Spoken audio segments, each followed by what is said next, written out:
Madhama alishakuwa na mang'amuzi ya maradhi kwa muda mrefu. Kwanza kabisa alikuwa na changamoto ya ugonjwa wa moyo, na alishafanyiwa operation akawekewa kitu kinachoitwa pacemaker.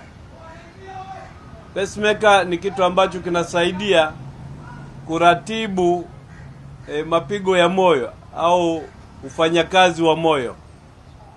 Yeye alikuwa na chombo hicho, kilimsaidia moyo wake ufanye kazi kwa utaratibu unaoeleweka. Lakini tukumbuke pia kwamba alishakuwa na changamoto ya uti wa mgongo.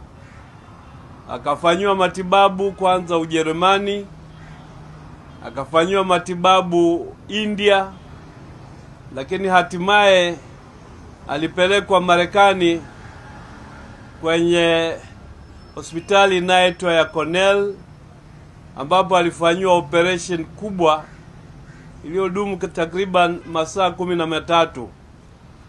Na ile operation ilimsaidia alikuwa ameanza kupinda, alikuwa hawezi tena kutembea wima, lakini baada ya operation ile alirudi hapa akiwa anatembea wima. Ameendelea kupambana na uzee na maradhi mpaka hapo Mungu alipomwita kwake. Asante.